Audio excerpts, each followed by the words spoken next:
2024년 첫 주일 신년 감사 주일 예배를 맞아 요한복음 4장 46절로 54절 말씀을 통하여 말씀을 믿고 가는 신앙이 됩시다 라는 제목으로 이 설교 제목이 금년도 새벽에 있을 교회 공동체와 붙들고 지향하며 신앙생활하고자 하는 표입니다. 금년도 표인 설교 제목으로 말씀을 전할 때 우리 모두 큰 은혜를 받고 이 새 한 해 힘있게 말씀을 믿는 믿음으로 나아가는 복된 성도가 되기를 축복합니다. 오늘 본문 말씀은 이렇게 시작되고 있습니다. 46절로 47절 다시 한번 보겠습니다. 예수께서 다시 갈릴리 가나에 이르시니 전에 물로 포도주를 만드신 곳이라 왕의 신하가, 여기서 왕의 신하는 헤롯 왕의 높은 관리를 가리킵니다.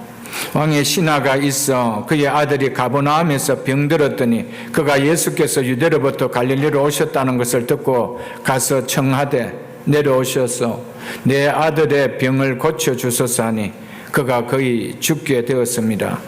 예수님께서 유대를 떠나 사마리아에서 이틀을 지내면서 큰 영적 추수를 거두신 후에 그것을 떠나 갈릴리 가나로 오셨습니다. 예수님께서 유대를 떠나 갈릴리로 오셨다는 소식을 듣고 왕의 고관이 죽을 병에 걸린 자기 아들을 살리고자 가나안에서 21마일 떨어진 가버나움에서 예수님께로 찾아왔습니다. 왕의 고관인데도 자기 아들이 죽을 병에 들었다라면 이 사람은 아마도 최고의 명의들에게 많은 치료를 받았을 것이 분명할 것입니다. 그럼에도 병은 더 악화가 되어 이제 죽음의 상태까지 이르게 된 것입니다. 그러자 예수님께서 가나에 오셨다는 소식을 듣고 예수님께 소망을 두고 21마일이나 떨어진 먼 곳까지 예수님께 찾아왔습니다. 만일 왕의 고관이 자기 아들이 이렇게 절박한 상태가 아니었다면 과연 예수님께 찾아와 도움을 청하는 일이 있었겠습니까? 아들의 절박한 문제가 결과적으로는 왕의 고관은 물론이고 그의 온 집안이 다 예수를 믿어 구원을 얻는 놀라운 축복의 결과를 가져오게 되었다는 것입니다. 어떤 어려운 문제라 할지라도 그 문제로 인해서 예수를 믿게 되어 구원을 얻는다라면 그 문제는 무엇을 주고도 살 수 없는 인생의 최고의 복이 되어질 것입니다. 주변에 예수를 믿고 구원을 얻는 사람들을 보면은 인생의 어려움을 만났기 때문에 예수를 믿게 된 경우가 참 많은 것을 우리는 볼 수 있습니다.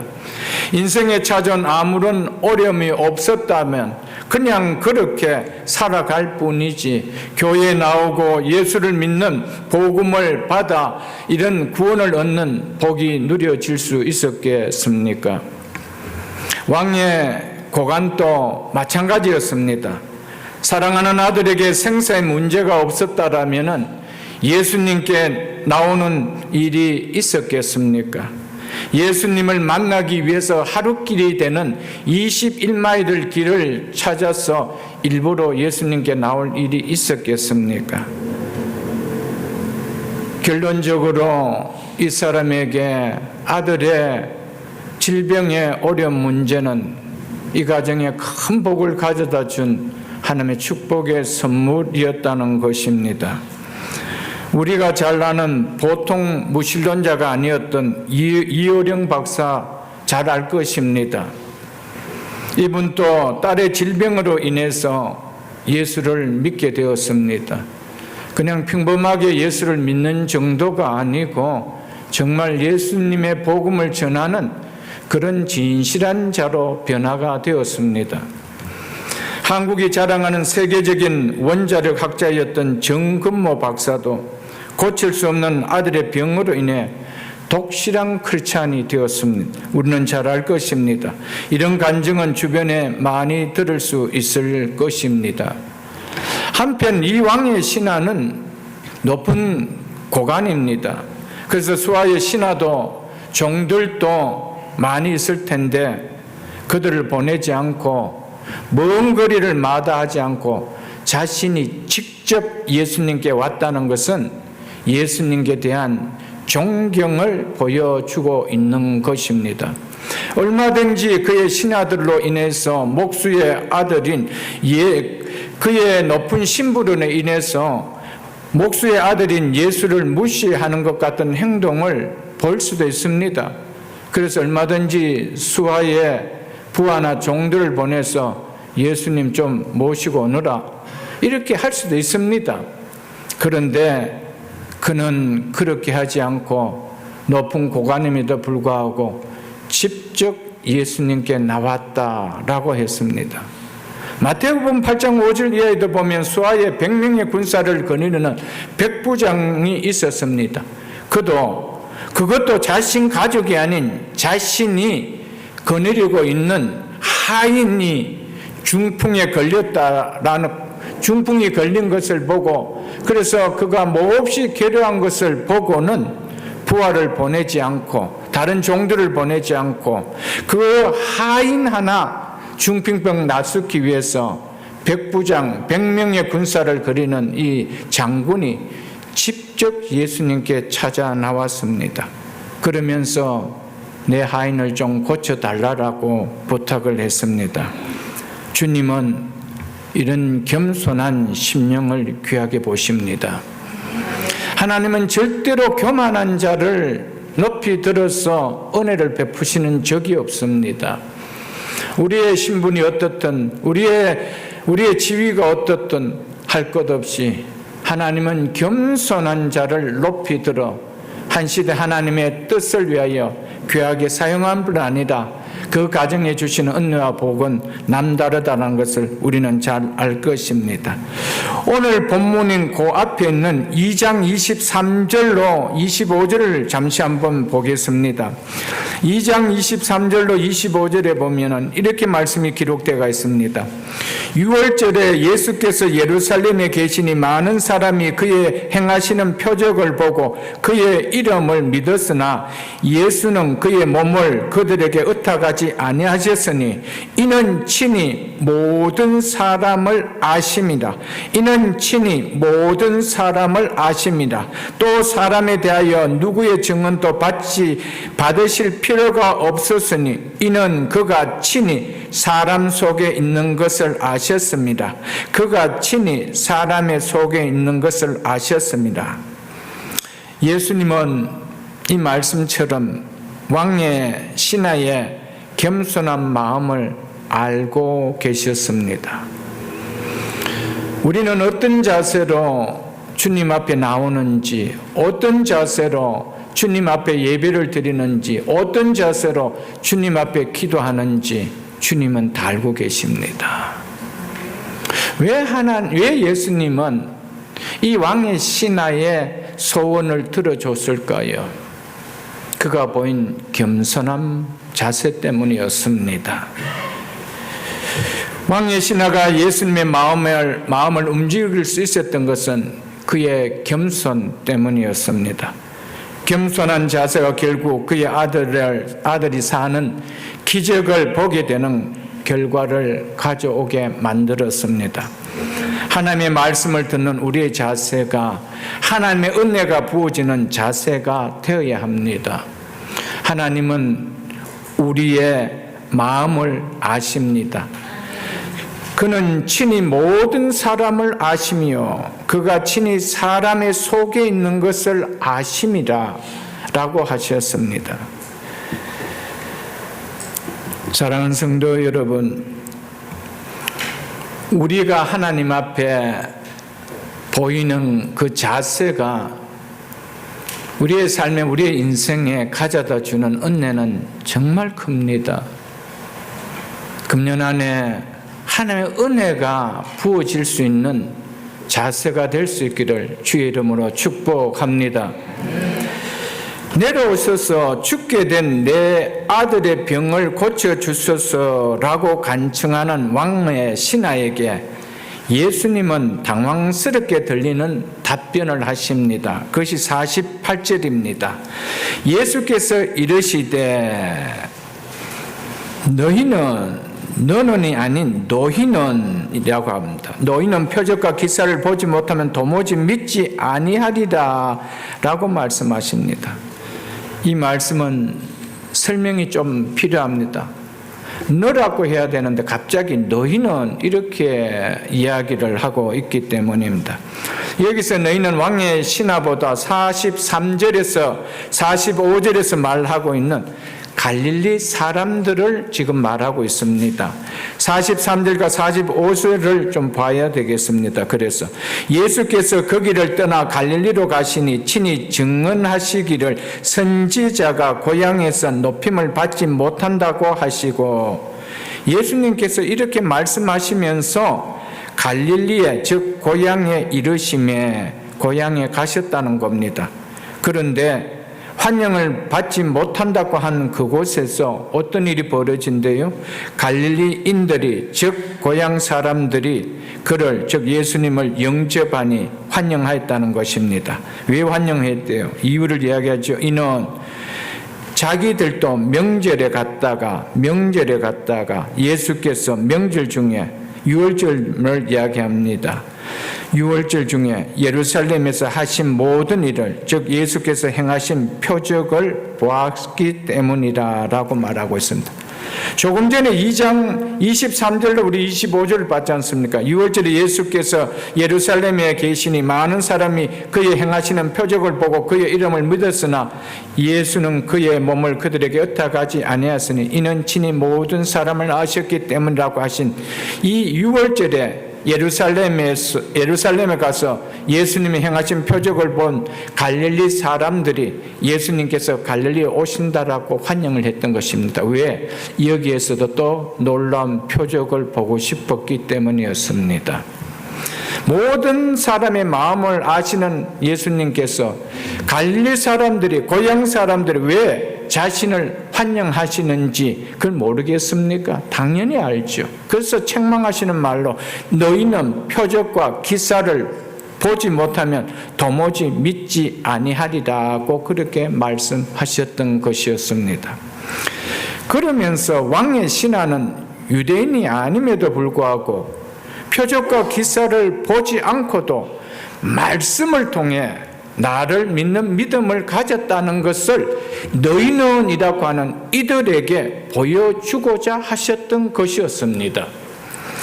예수님께서 이렇게 말씀하시면 표적과 기사에 의존하는 믿음은, 즉 보고 믿으려고 하는 믿음은 결코 내가 기뻐하지 않는 바른 믿음이 아니라는 것을 말씀하시는 것입니다. 성도에게 있어서 제일 중요한 것은 믿음입니다. 믿음. 그 믿음이 우리의 삶의 사이즈와 깊이를 만들어 갑니다. 그러니까 우리가 믿는다면, 우리가 갖고 있다는 믿음, 하나님 보시기에 어떤 믿음이냐는 거예요. 그것이 오늘 본문을 통하여 우리에게 말씀해 주고 있습니다. 너희는 표적과 기사를 보지 못하면 도무지 믿지 아니하리라는 책망적인 말씀을 할 때 이 고관은 이 말이 얼마든지 자신에게 하는 말처럼 들렸을 것입니다.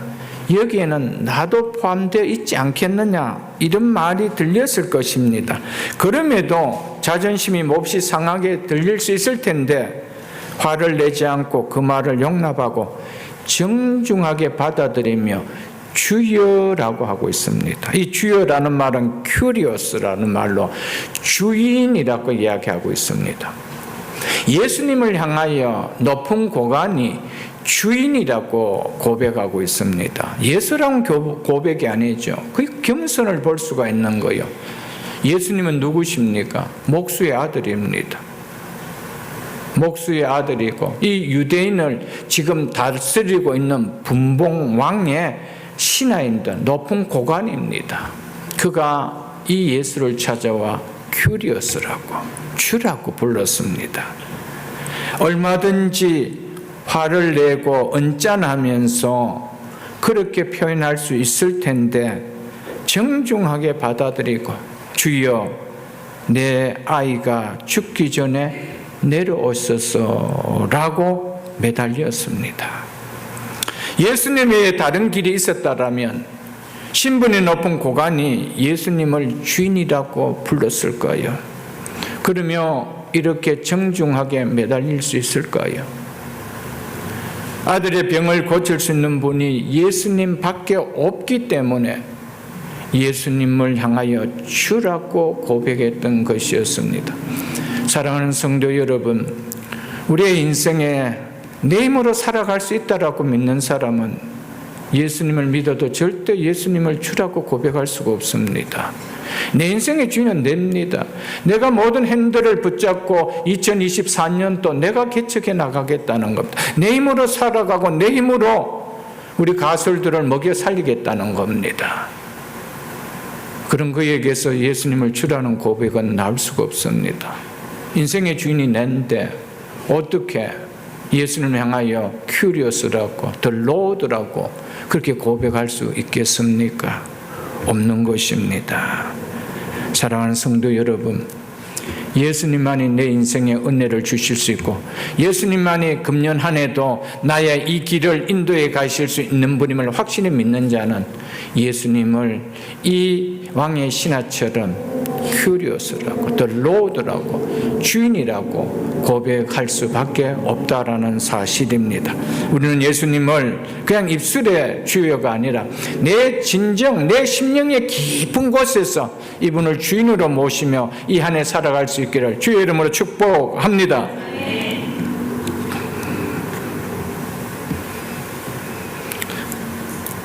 이 왕의 신하는 예수님께서 자기 집에 오시기만 하면 죽기 직전의 아이라도 살릴 수 있다는 확신을 가졌습니다. 그래서 주여 내 아들이 죽기 전에 내려오소서라고 했습니다. 하나님은 이 왕의 신하 유대인임이 아님에도 불구하고 이방인임에도 불구하고 이 믿음을 귀하게 보셨던 것이었습니다. 예수님은 이 믿음을 보시고 고관의 간청과 다르게 응답을 주십니다. 이 고관은 우리 집에 와서 내 아들을 고쳐달라고 하는데 이것이 그의 기도였습니다. 이것이 그의 간청이었습니다. 그런데 응답은 이 왕의 신하의 간청과 다른 방법으로 응답해 주십니다.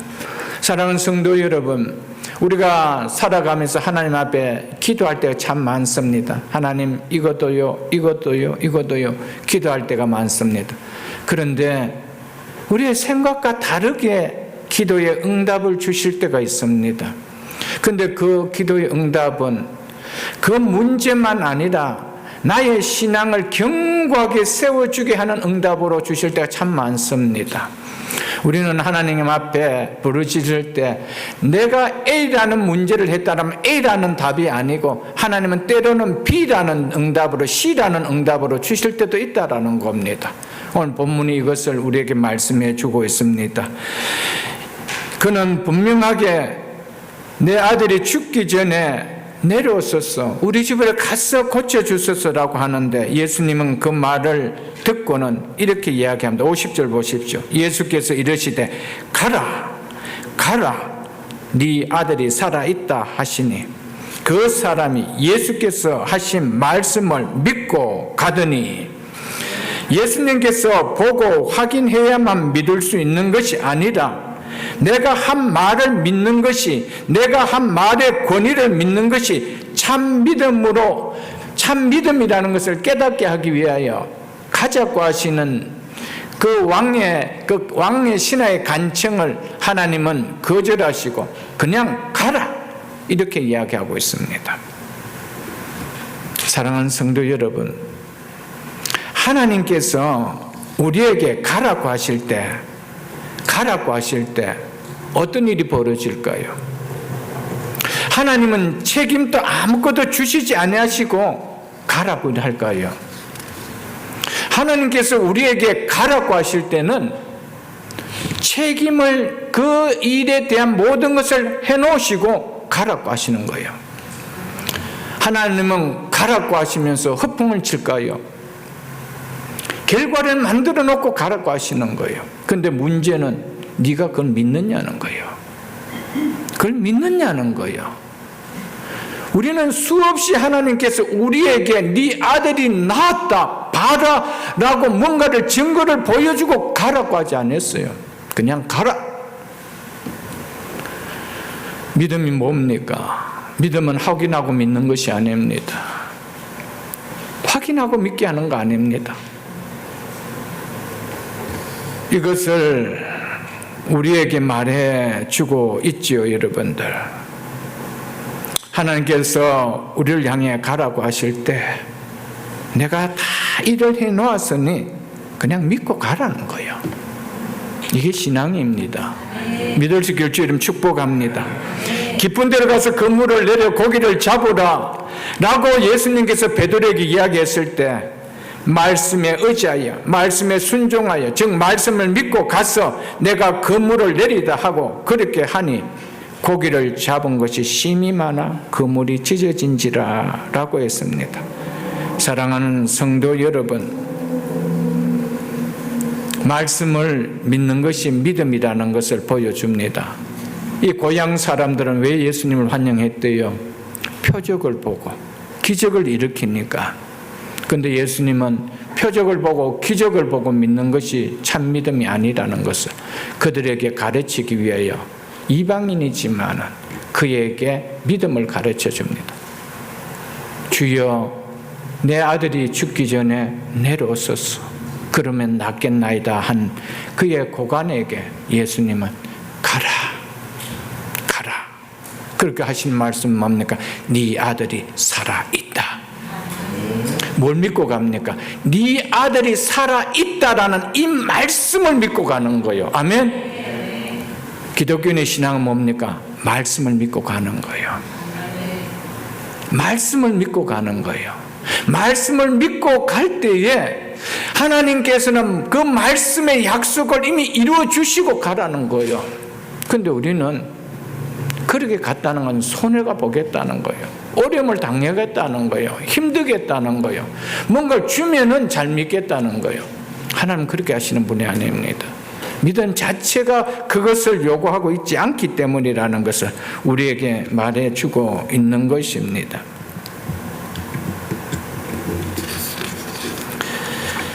지금 이 왕의 고관에게 있어서는 아들이 살아있다라는 어떤 표적도 아무런 표적도 증표도 어떤 근거도 제시해 주지 않는다. 이렇기 때문에 네 아들이 살아있다. 이런 것도 보여주고 있지 않습니다. 그냥 살아있다. 말씀 한마디밖에 없습니다. 지금 이 자리에는 네 아들이 살아있다는 예수님의 말씀밖에 없습니다. 그런데 이 왕의 신하는 이 말씀을 믿고 갔다라고 이야기합니다. 뭘 믿고 갔대요? 예수께서 하신 말씀을 믿고 갔다는 거예요. 무슨 말씀인가? 네 아들이 살아있다라는 그 말씀을 믿고 갔다는 것이죠. 예수님께서 친히 예수께서 이르시되 가라 네 아들이 살아있다라고 하신 예수님의 이 선언은 자신이 하나님의 아들 그리스도이시며 생명주가 되심을 선포하고 계시는 것입니다. 이 세상에 누가 21마일이나 떨어진 곳에 죽어가는 자를 향하여 내가 말하노니 살아나라라고 하고 한다고 해서 살아날 수가 있습니까? 이렇게 선포할 수 있는 사람이 이 땅에 누가 한 사람도 있느냐는 거예요. 그럼 미친 사람이죠. 그렇다면 이렇게 선포할 수 있는 사람은 누구라는 겁니까? 나는 하나님이라는 겁니다. 자기 자신이 내가 하나님이라는 것을 계시하고 있는 말씀입니다. 예수께서 이르시되 가라 네 아들이 살아있다라고 선포하는 것은 나는 하나님이라는 겁니다. 누가 이 땅에 이렇게 선포할 수 있는 자가 누가 있냐는 거예요.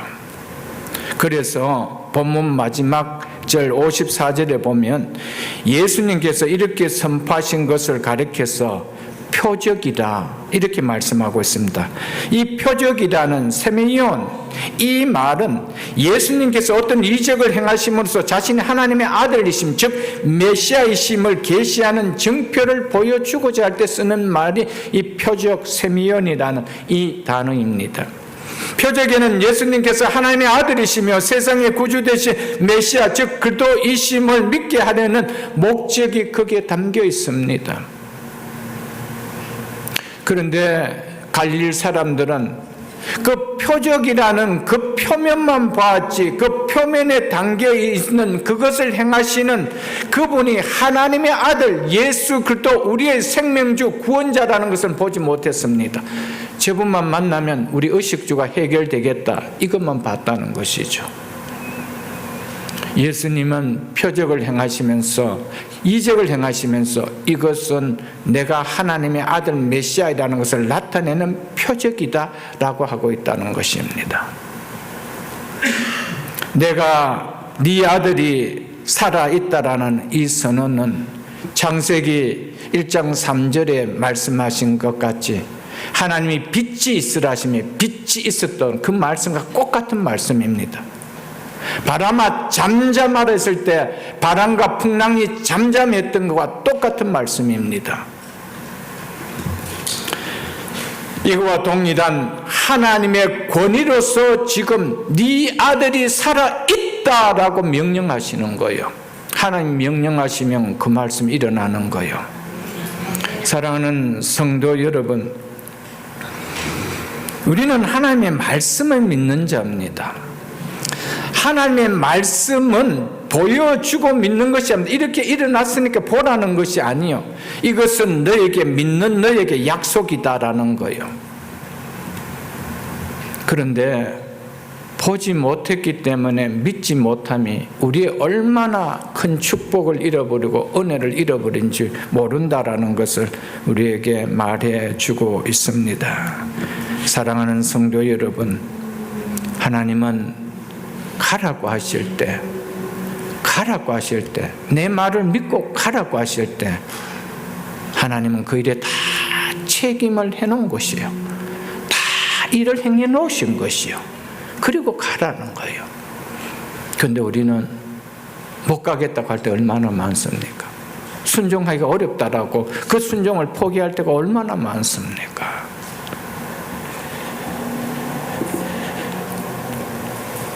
오늘 여기에서 왕의 신하의 믿음이 놀랍게 성장했다는 것을 우리는 좀 볼 수가 있습니다. 처음에는 기적을 행하는 사람이라는 명성에 근거해서 예수님을 찾아왔을 뿐이었습니다. 이제는 아들의 병이 나았다라고 입증하는 어떤 이적도 표적이 나타난 것이 본 것이 없음에도 예수님이 하신 그 말씀을 신뢰하는 믿음을 이 사람이 갖게 되었다는 거예요. 처음에는 왜 예수님을 찾아왔습니까? 예수님의 소문을 듣고 찾아왔습니다. 그분은 기적을 행하고 이적을 행하실 수 있는 분이다. 죽은 자도 살리시고 안진병이 들일 수 있고 맹인도 눈을 뜨게 하시는 분이라는 소문을 듣고 왔습니다. 그런데 자기에게는 그 예수님은 그것을 전혀 보여주지 않았습니다. 어떤 증표도, 어떤 표적의 그런 증표도 보여주지 않았습니다. 그런데 이 사람은 예수님이 하신 그 말씀을 신뢰하는 믿음으로 바뀌었다는 거예요. 여러분, 2023년 우리의 믿음이 이렇게 업그레이드 되기를 주의 이름으로 축복합니다. 이렇게 성장할 수 있기를 주의 이름으로 축복합니다. 처음에는 예수님이 단지 자기 아들의 병을 고칠 수 있다는 차원의 믿음을 가졌지만 이제는 예수님이 자기 아들을 실제적으로 살려주었다라는 예수님의 말씀을 믿는 믿음으로 나갔습니다. 달라졌습니다. 그냥 우리 아들 고칠 수 있는 분이야 라고 했지만 이제는 예수님이 네 아들이 살아났다고 했을 때 실제적으로 내 아들이 살아났다라는 걸 믿는 믿음을 가지게 되었다는 겁니다. 여러분, 하나님 말씀에 의심이 드는 성도 여러분 계십니까? 금년 안에는 하나님 말씀을 액면 그대로 100% 받아들이는 성숙한 믿음이 될 수 있기를 주의 이름으로 축복합니다. 처음에는 예수님을 집으로 모시고 가서 아들의 병을 치료해 주기를 바랐는데 이제는 예수님의 말씀만 믿기만 해도 아들이 살아있다는 확신을 갖는 믿음으로 바뀌었습니다. 성도 여러분, 우리의 믿음이 금년에는 이렇게 한 단계 정말 성장할 수 있는 믿음, 여전히 내 생각 안에 머물러서 그런 일이 어떻게 일어날 수 있어? 어떻게 그런 일이 있어? 보여주면 모르겠지만 이런 생각에 갇혀 있지 마시고 하나님 말씀을 왕의 신하처럼 액면 그대로 믿을 수 있기를 주님 축복합니다. 아멘.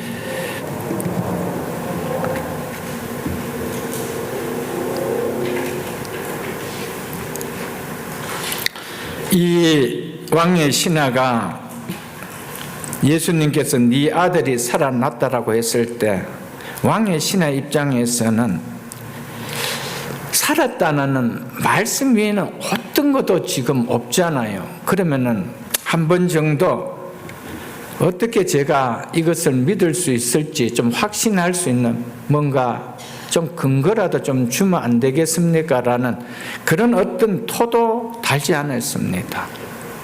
어떤 토도 달지 않았습니다. 머리를 끌적끌적 하면서 그럴까? 그런 액션도 취하지 않았습니다.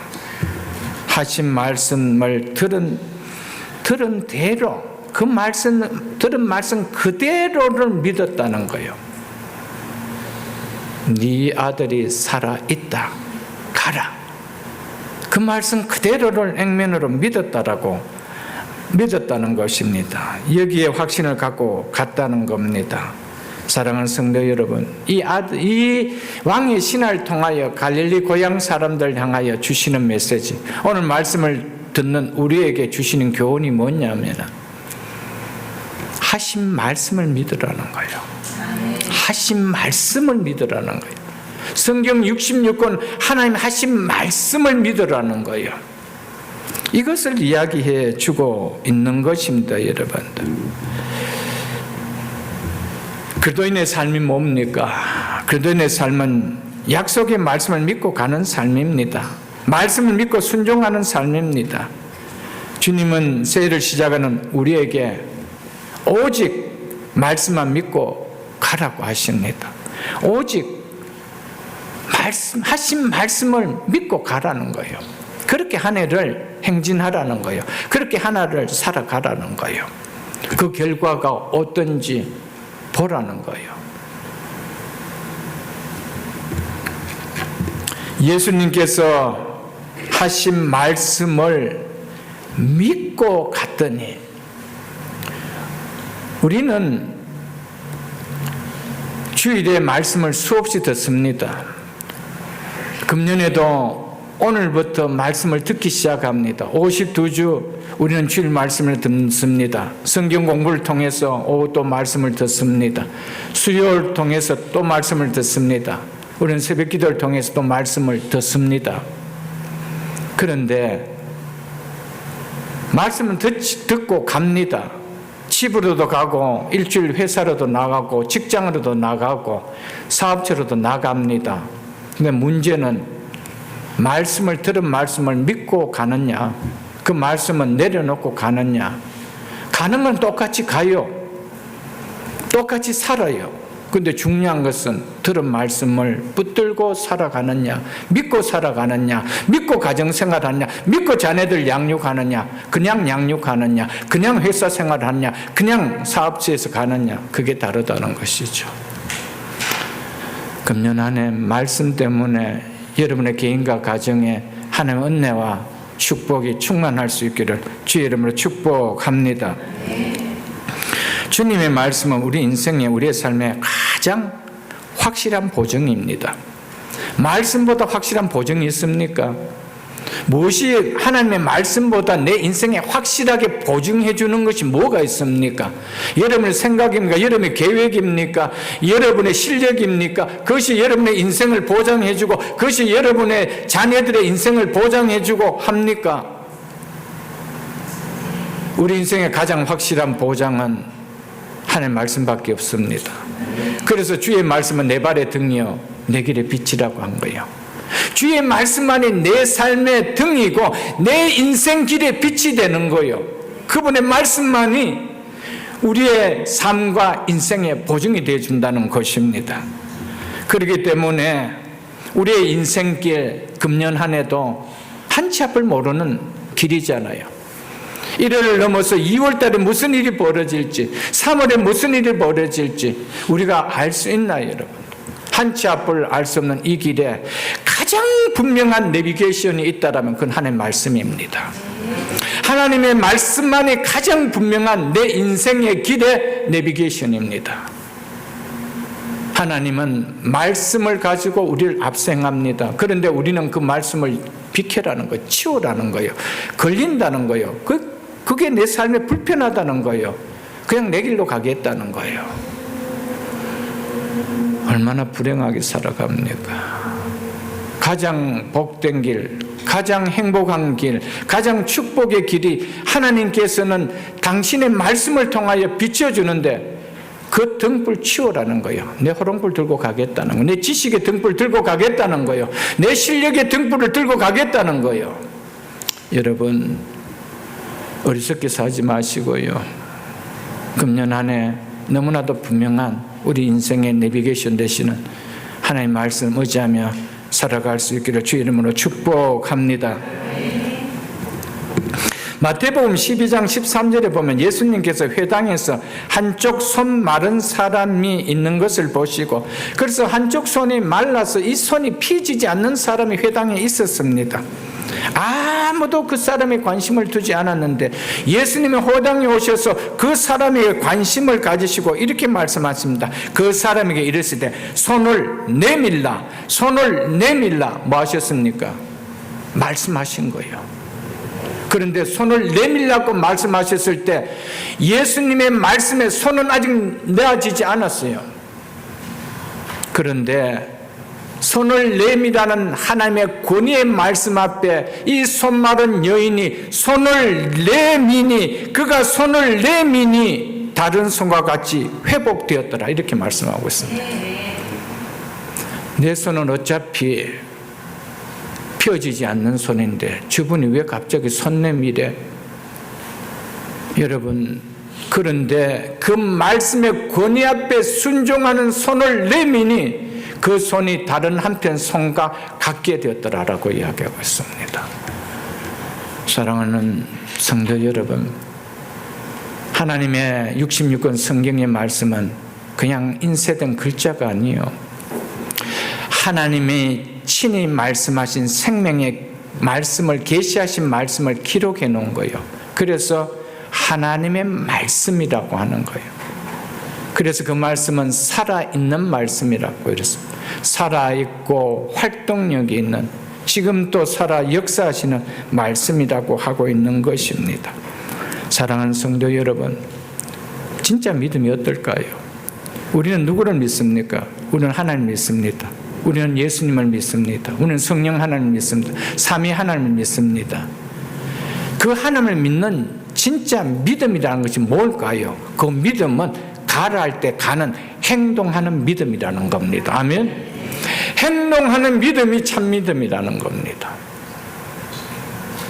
아무리 교회를 다니지만은, 나 하나님 믿는다라고 하지만은, 하나님 말씀 앞에 움직이지 않는다라면은 그건 죽은 믿음이라는 거예요. 그래서 행함이 없는 믿음은 죽었다는 거예요. 그 여인에게 향하여, 손이 마른 여인에게 그 손을 네가 내밀라고 했을 때 움직이지 않았다라면, 활동하지 않았다면, 행동을 보이지 않았다면 그 손 그대로 있는 거예요. 참 믿음은 움직임을 나타냅니다. 금년 한 해 하나님 말씀 앞에 움직이는 신앙을 통하여 그 결과가 내 가정 속에, 내 삶 속에, 내 인생 속에, 내 기도의 제목 속에서 누려질 수 있기를 주의 이름으로 축복합니다. 그래야 새해가 되는 거 아니에요. 날이 바뀌었다고 새해가 되는 것이 아니고 내 인생에 문제가 바뀌는 거, 그래서 삶이 바뀌는 거, 그것이 새해가 아닌가요, 여러분들? 우리의 삶 속에 이런 새해가 누려질 수 있기를 주님의 축복합니다. 믿음은 결코 보고 확인하기에 생겨지는 거 아닙니다. 믿음은 보지 않음에도 말씀으로 인하여 생기는 것이 믿음입니다. 보는 것은 확인하는 것에 그치는 것이지 확인되는 것이 믿는 것은 결코 아니라는 것을 성경에 말해주고 있습니다. 히브리서 11장 1절에 보면 믿음은 바라는 것들의 실상이요 보이지 않는 것들의 증거니 선진들이 이로써 증거를 얻었으니 믿음으로 모든 세계가 하나님의 말씀으로 지어진 줄 우리가 아나이다 라고 했습니다. 사랑하는 성도 여러분, 믿음이 뭡니까? 믿음은 보이지 않는 것들의 확신이요 보고 확신하는 것이 아니라는 것입니다. 믿음은 본 것을 믿는 것이 아닙니다. 아직 보지 못했지만은 말씀하셨기에 그 말씀을 믿는 것입니다. 그 말씀을 믿는 거라는 것이죠. 보이지 않느나 반드시 이루어질 실상임을 바라고 믿는 것, 그것을 믿음이라고 이야기하고 있습니다. 왕의 신하는 아들이 살아있는 것을 보지 못했지만은 가라 네 아들이 살아있다라고 하신 그 말씀을 하셨기에 그 말씀을 실상으로 믿고 간 것밖에 아니었습니다. 그런데 결과 그 살아난 아들을 보게 된 거예요. 믿음은 바라는 것들에 하나님이 말씀하셨기에 그 바라는 걸 가지고 나가는 거예요. 그게 믿음이라는 것입니다. 이것을 성경은 믿음이라고 합니다. 이 믿음이 우리를 구원하는 믿음이라는 것이죠.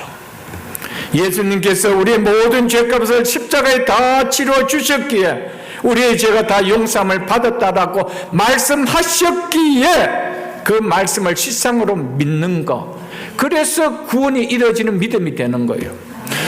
내가 너희 죄를 다 사해 줬다라는 어떤 증거도 우리에게 보여주신 것이 없습니다. 그 증표를 우리에게 보여주신 것이 없었습니다.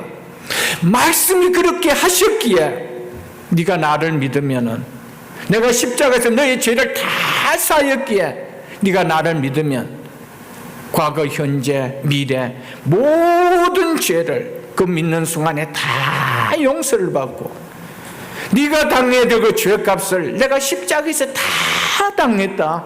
그래서 너는 더 이상 당할 것이 없다. 이 말씀을 믿을 때 구원의 믿음이 된다, 이것이죠. 우리가 그것을 봤습니까? 우리가 예수님이 십자가에 못 박히신 것을 봤습니까? 그리고 그 십자가에 못 박혀 흘리신 피가 내 죄를 사했다는 어떤 한 증거가 나타났습니까?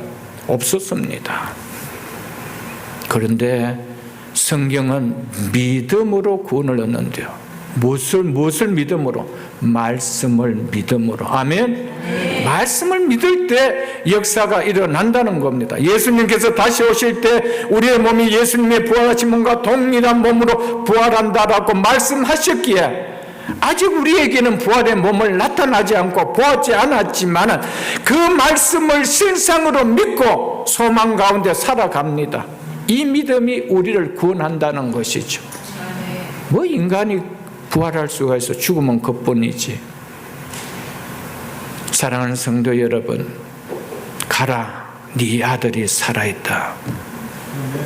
가라고 하실 때는 하나님은 네가 가라는 그 말을 믿는다라면 결과를 얻을 거라는 거예요. 그것이 오늘 본문을 통해 우리 주는 약속이에요, 여러분. 약속. 근데 하나님 말씀을 믿지 못하는 거예요. 교회는 다녀요. 예배자리에 나와요. 근데 하나님 말씀은 너무 뜬구름 없는 이야기 같은 그렇게 들려지는 거예요. 그래서 믿음으로 구원을 받는다는 거예요. 우리의 이성으로 구원을 받게 해주는 것이 아니고 믿음으로. 왜 믿느냐는 거예요. 그 말씀하신 분의 권위가 누구냐는 거예요. 그분이 하나님이라는 거예요. 하나님이 아니라면 이 말씀을 하실 수 있는 분이 있느냐는 거예요. 그래서 하나님이기에 하나님이 하신 말씀이 내가 믿는다는 겁니다. 믿으시면 아멘 하시기를 바랍니다. 아멘.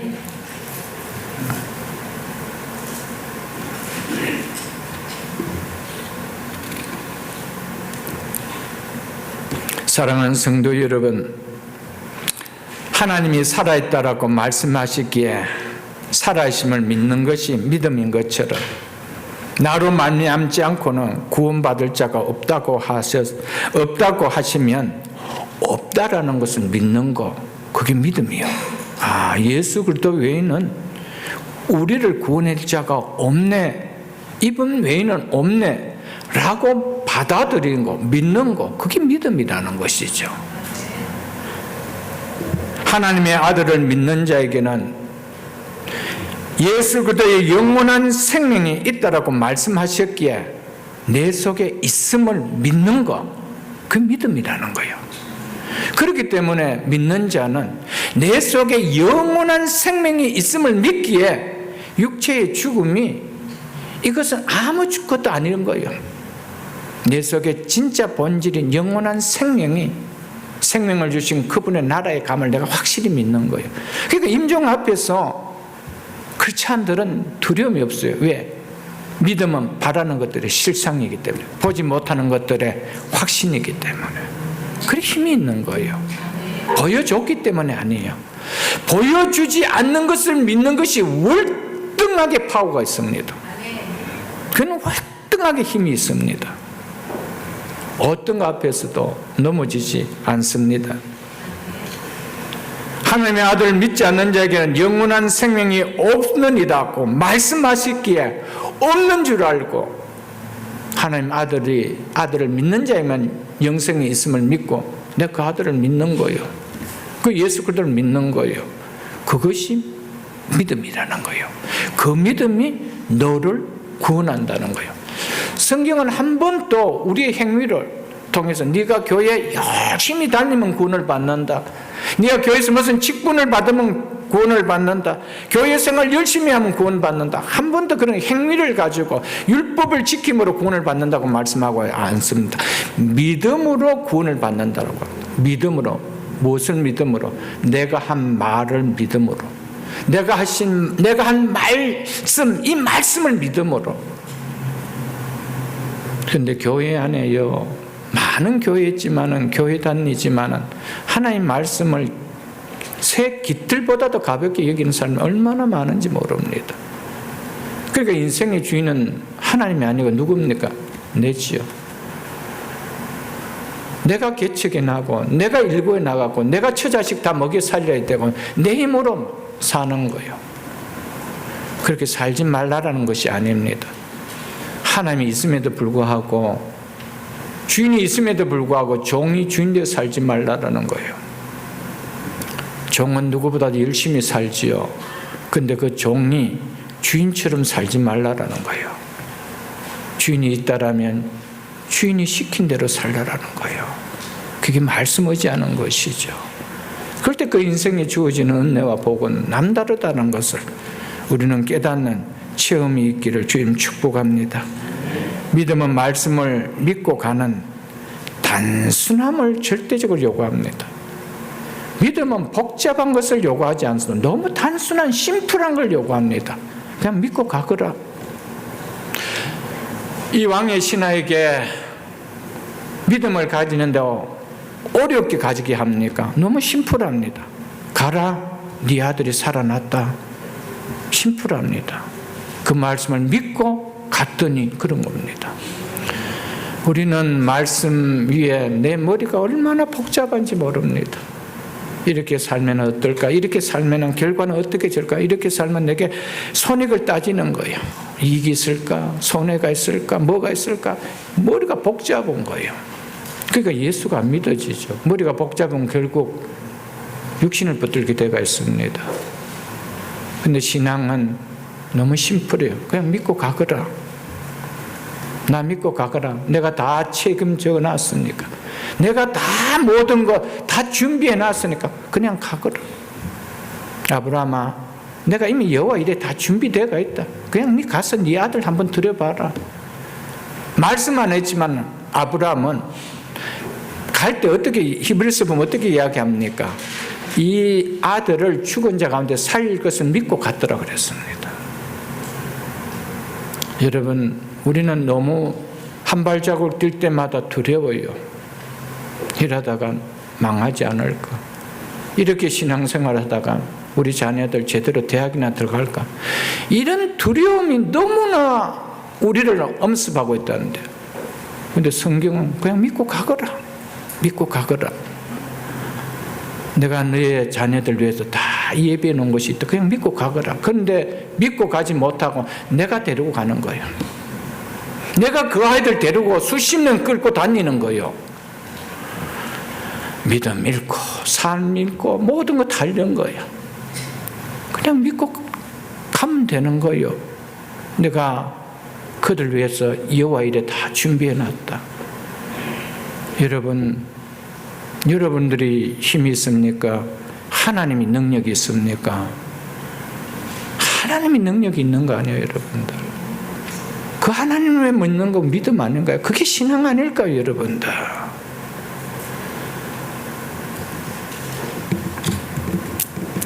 아무것도 없어도요, 배운 것도 없어도요, 가진 거 없어도요, 하나님 말씀만 믿고 나가면 하나님은 그 말씀에 대한 책임을 그분이 다 해주시는 거예요. 하나님은 책임도 해놓지 않고 그냥 가라고 하는 허풍치는 어른이 아니에요. 그런 거짓말쟁이가 아니에요. 그분은 거룩한 분이요, 그분은 성실하신 분이요, 신실하신 분이라고 말씀하고 계십니다. 그분이 우리 아버지시요, 그분이 우리 하나님이십니다. 아멘. 51절 52절 이렇게 말씀하고 있습니다. 내려가는 길에 그 종들이 오다가 만났어 아이가 살아있다 하거늘 그 낫기를 시작한 데를 물은 즉 어제 7시 우리 시계로 오후 1시경에 열기가 떨어졌나이다 하는지라. 이 시간은 바로 예수님께서 네 아들이 살아있다라고 선포하신 그 시각이었습니다. 왕의 신하가 예수님의 말씀을 믿고 집으로 가는 길에 자기를 만나러 오는 종들이 아들이 살아있다라는 말을 전하는 것을 듣습니다. 예수님이 사용했던 바로 그 말씀을 종들이 하고 있는 거예요. 예수님이 네 아들이 살아있다는 그 말씀을 지금 종들의 입에서 종들이 하고 있는 거예요. 아들이 살아있나이다. 예수님의 말씀은 한치에 안 이루어지는 것이었습니다. 1.1획도 안 이루어지는 것이었습니다. 하나님의 말씀은 그대로 이루어졌다는 것을 그 종들의 입을 통하여 선포하고 있는 거예요. 예수님이 이렇게 말씀하신 것을 이렇게 일어났습니다라고 종들이 선포해 주고 있는 거예요. 우리의 삶들 가운데 하나님 말씀을 믿고 가는 가운데 우리의 삶 걸음걸음에서 하나님이 이렇게 해주셨다라는, 믿고 갔더니 이렇게 해주셨다라는 응답이 있는 삶을 살아갈 수 있기를, 축복 있는 삶을 맛볼 수 있기를 주님의 이름으로 축복합니다.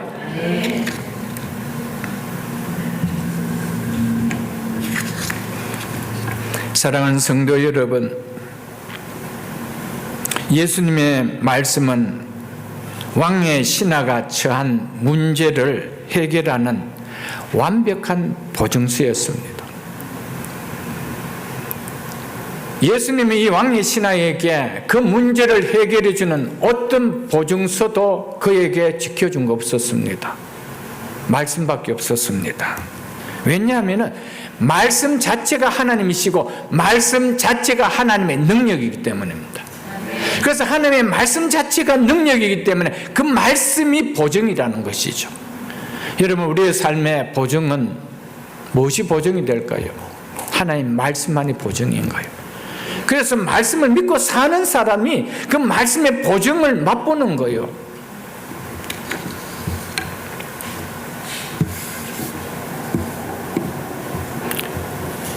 그래서 요한복음 1장 1절에 보면은 이렇게 말씀하고 있습니다. 태초에 말씀이 계시니라.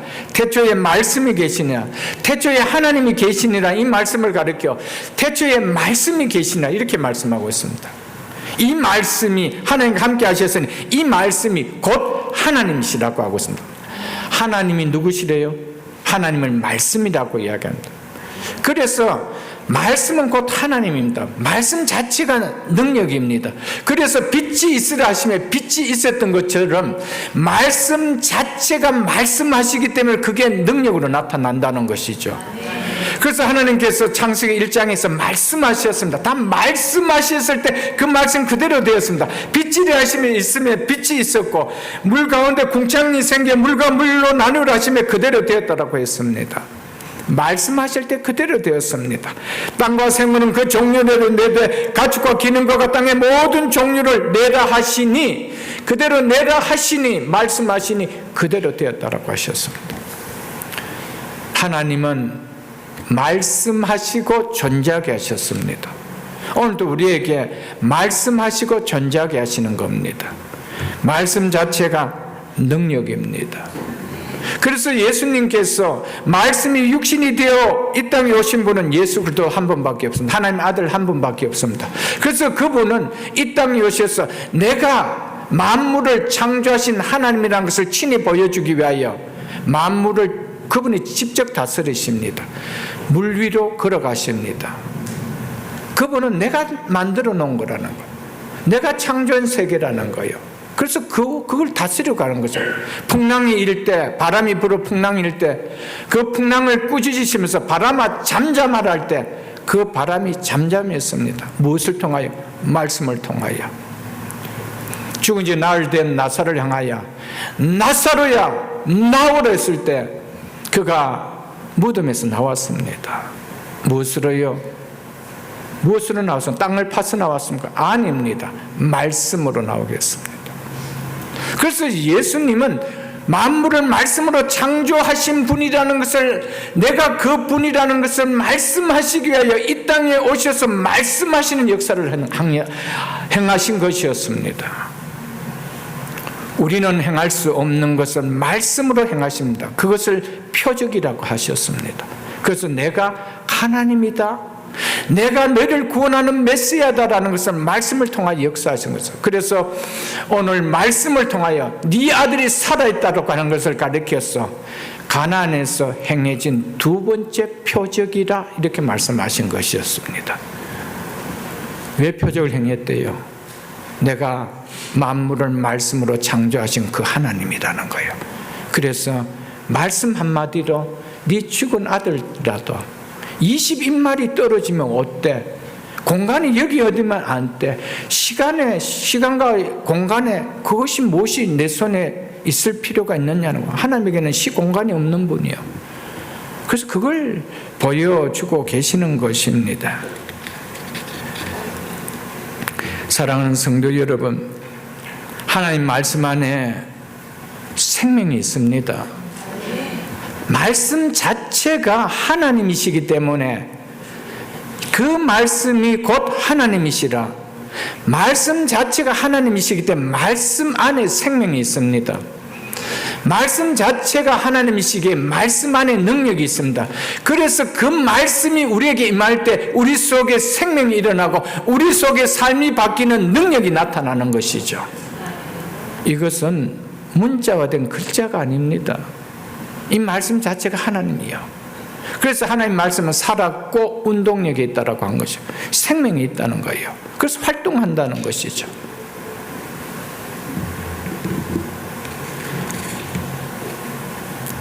하나님의 말씀이,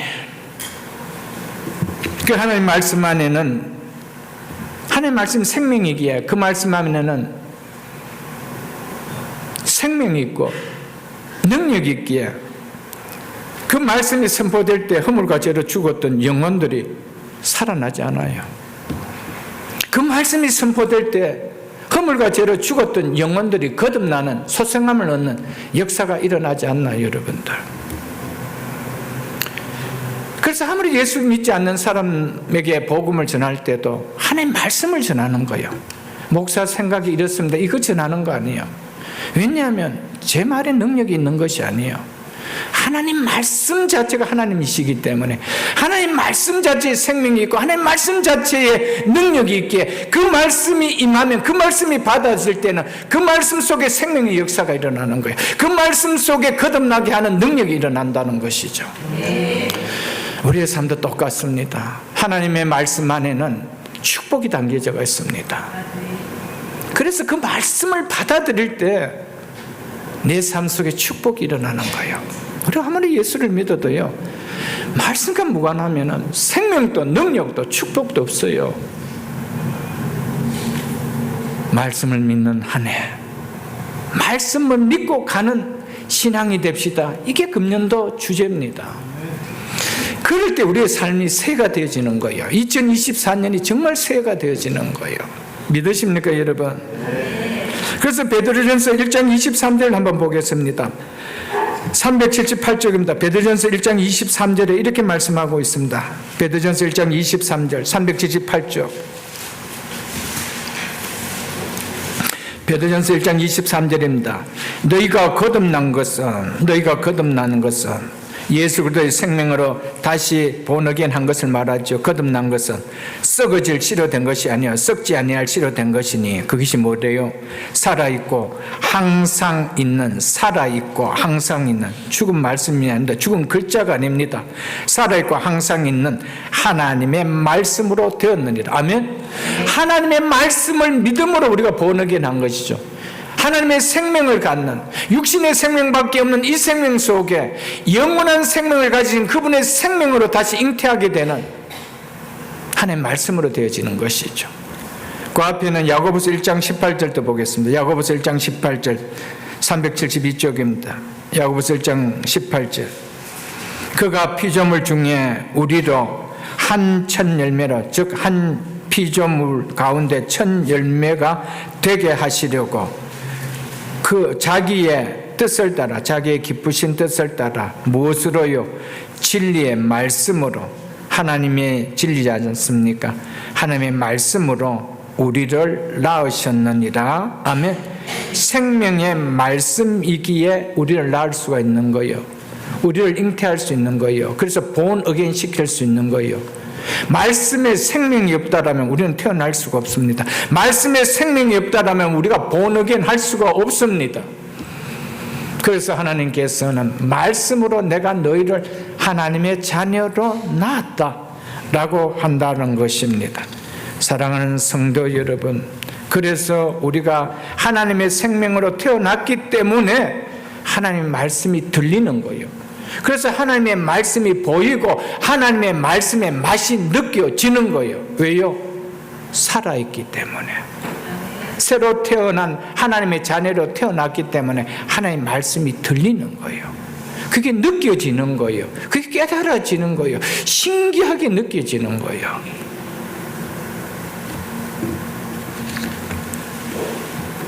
사랑하는 성도 여러분, 하나님의 말씀은 능력이기에 우리의 어려운 문제를 만날 때, 그래서 하나님 말씀을 붙들라는 거예요. 말씀 자체가 하나님이고 말씀 자체가 그 속에는 능력이기 때문에 그래서 말씀을 붙들라는 거예요. 그 말씀을 붙들고 나아갈 때, 그 말씀을 붙들고 기도할 때 역사가 일어나는 거예요.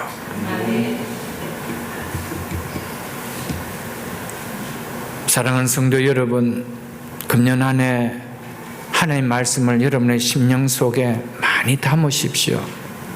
더 많이 보고 더 많이 들음으로 더 많이 담으십시오. 설교도 주중에 많이 들으십시오. 어느 날 그 말씀이 내 삶의 능력으로 나타난다. 그 말씀이 내 삶의 어느 날 축복으로 나타납니다. 그게 다릅니다, 여러분들. 왜냐하면 그 말씀들이 내 안에 능력을 움직이게 하는 믿음이 되기 때문입니다. 하나님은 우리 삶 속에 하나님의 능력을 일으킬 때는 항상 믿음을 통하여 일으킵니다. 그런데 그 믿음은 말씀을 통하여 일어나기 때문입니다. 그런데 말씀이 내 속에 담기지 않고, 말씀이 내가 보지 않고, 말씀을 듣지 않고, 내 속에 텅텅 말씀과는 비어있는 상태인데 믿음이 일어날 수 있을까요? 믿음이 일어날 수가 없습니다. 믿음이 없다라면 하나님이 아무리 능력으로 역사하고 싶어도 말씀이 없는데, 말씀을 통한 믿음이 없는데 역사가 일어나지 않는 거예요. 사랑하는 성도 여러분, 말씀 듣지 않는데 열심히 교회 출석한다고 믿음 생기는 것 절대 아닙니다. 믿음은 말씀을 들을 때 생기는 거예요. 말씀을 듣고 담을 때 믿음이 생기는 거예요. 하나님은 그 믿음을 통로로 하나님의 능력을 나타내게 하는 거예요. 그 믿음의 통로를 통하여 하나님의 말씀의 능력이 나타나게 하는 거예요. 근데 말씀이 전혀 없어요. 담긴 말씀이 없어요. 말씀과는 너무 멀어요. 말씀과는 너무 먼 삶을 살아요. 수없이 많은 말씀을 들었는데 내 속에 담긴 말씀은 하나도 없어요. 말씀을 가까이 하기엔 너무 부담스럽고, 말씀을 가까이 듣기에 내가 너무 정말 그 말씀을 듣는 것이 내 시간에 너무 외상 같고, 말씀을 듣는 것이 너무 두려워요. 여러분, 나도 모르는 사이에 말씀을 들을 때 하나님의 능력이 나타나는 믿음이 생겨요. 근데 말씀을 듣지 않으면 하나님의 능력이 나타나는 그 믿음은 절대 생기지 않습니다. 어디서 믿음이 생겨요, 여러분? 여러분 유튜브 열심히 본다고 여러분들 믿음이 생긴 거예요? 라이브러리 열심히 가서 공부한다고 믿음이 생기는 거예요? 믿음은 하나님의 말씀밖에 없습니다. 그래서 믿음은 하나님의 말씀을 들으면서 난다라고 했습니다. 말씀을 가볍게 여기지 마시고 금년 안에 말씀을 가까이 함으로 말미암아 새해가 되어지는 여러분의 삶이 될 수 있기를 주의 이름으로 축복합니다. 내려가는 길에서 그 종들이 오다가 만나서 아이가 살아있다 하거늘, 예수님은 오늘 또 우리에게 말씀하십니다. 우리는 그 말씀을 듣습니다. 내 귀에 들린 말씀을 믿고 우리는 살아갑니다.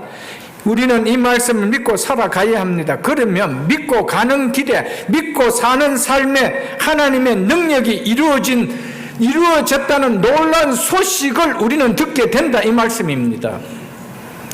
그 말씀을 믿고 가는 중에 이 소식을 듣는 거예요. 오늘도 우리는 이 말씀을 듣습니다. 다음 주일에도 또 말씀을 듣습니다. 그런데 말씀을 믿고 가야, 가는 중에 말씀을 붙들고 살아가는 삶 중에 오늘 말씀하신 그 은혜가 놀라운 역사로 일어나는 것을 내가 삶 가운데 체험할 수 있다, 이 말입니다. 여러분, 말씀 듣고 오늘 설교 제목도 잊어버리고 본문도 잊어버리고 그런 삶이 아니라 또 듣고 또 듣고 또 듣고 해보십시오. 그 말씀이 여러분의 삶에 가는 곳에 그 말씀이 약속하신 역사가 일어난다는 거예요. 그것을 이야기해 주고 있습니다. 어느 때라도 전하는 말씀을 나의 말씀으로 받으십시오.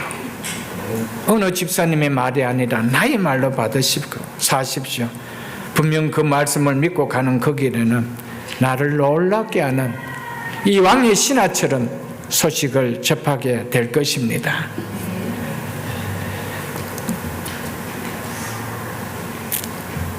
왕의 신하는 예수님이 하신 말씀을 믿었습니다. 그 말씀을 믿는 순간 이 사람의 인생에 기적이 일어났습니다.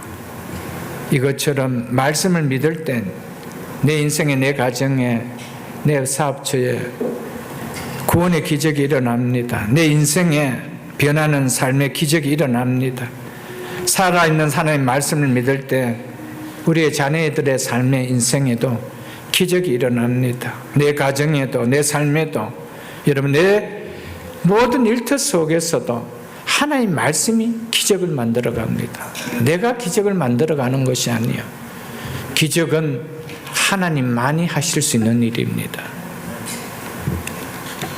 사랑하는 성도 여러분, 우리 인생의 가장 확실한 내 삶의 보증은 나도 아닙니다. 내 통장에 있는 어카운트도 아닙니다.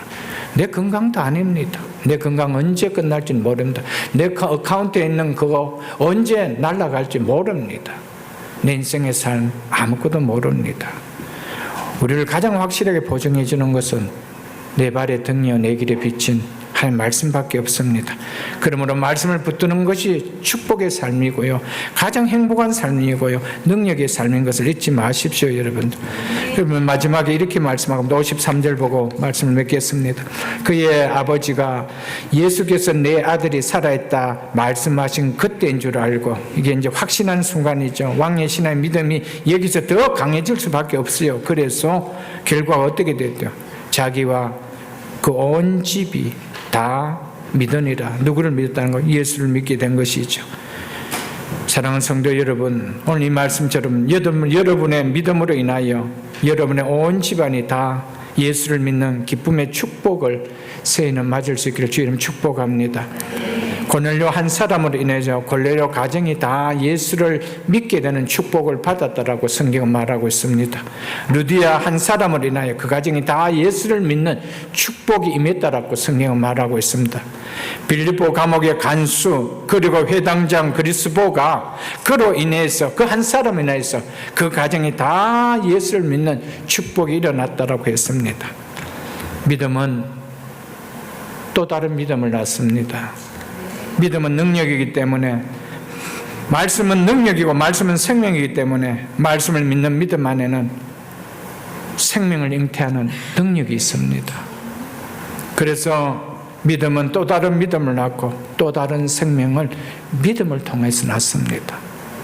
여러분이 여러분의 가정 속에 이 왕의 신하처럼 하나님의 말씀을 믿음으로 말미암아 또 다른 생명을 잉태할 수 있는 그런 축복을 낳는 믿음 될 수 있기를 주님의 이름으로 축복합니다.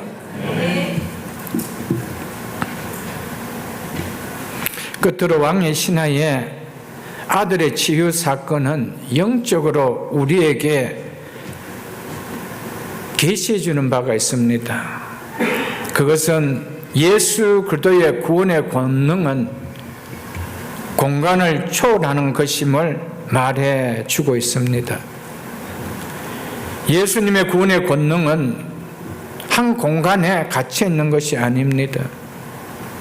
유대 땅이라는 한 공간에 갇혀 있는 것이 아니었습니다. 예수님의 사시대 2000년 전에만 그 시간에 갇혀 있는 것이 아니라는 겁니다.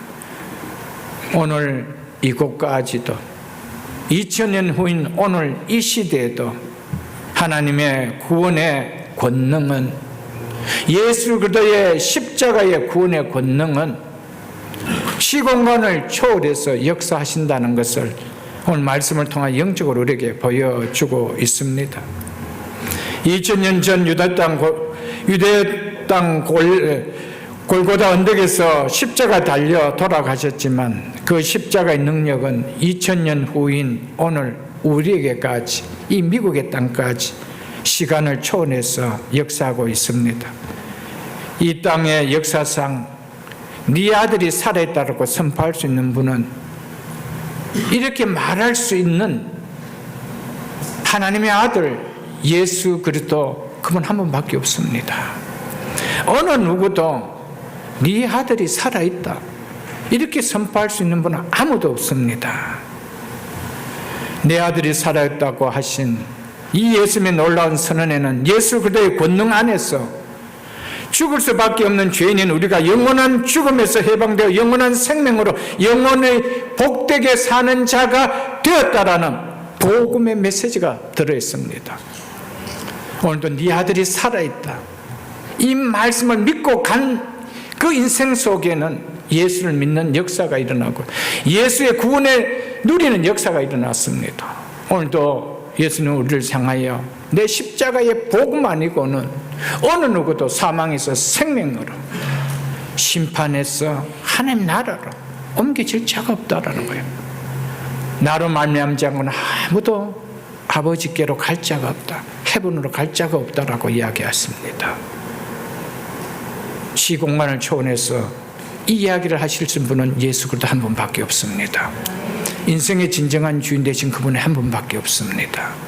오늘 이 말씀을 통해 마지막 주시는 영적 메시지는, 하나님의 복음은 시공간을 초월해서 오늘도 그 말씀을 받을 때 살아나는 역사가 일어남을 이야기해 주고 있는 것입니다. 그래서 예수님은 내 말을 듣고 또 나 보내시는 이를 믿는 자는 영생을 얻었고 심판에 이르지 않으니 사망에서 생명으로 옮겼느니라 라고 말씀하셨습니다. 그래서 하나님의 아들을 믿는 자에게는 영원한 생명이 있다라고 약속하셨습니다. 왜요? 시공간을 초월하기 때문에. 2000년의 십자가의 사건이 오늘 나의 사건이 되고 내 죄사함의 사건이 되고 내가 그 죄의 형벌에서 거두어지고, 그래서 하나님의 나라에 임할 수 있는 이 복이 내게 임한다는 것이죠. 2000년의 전의 사건이지, 2000년 전 사건이지만, 유대 땅에 일어난 사건이지만, 그 사건은 시간과 공간을 초월해서 역사한다는 것을 오늘 이 사실을 통하여 우리에게 말씀해 주고 있습니다. 말씀을 믿고 가는 신앙이 됩시다라는 제목으로 신년 주제, 금년도 우리 신앙 공동체 표현 말씀의 제목으로 말씀을 전했습니다. 금년 안에 정말 말씀을 믿고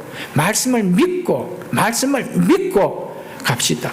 들은 것으로 끝나지 말고요, 믿고 가는 신앙이 돼서 금년 한 해가 정말 생각했지도 못했던 새해가 되는 그런 축복의 시간이 될 수 있기를 주의 이름으로 축복합니다.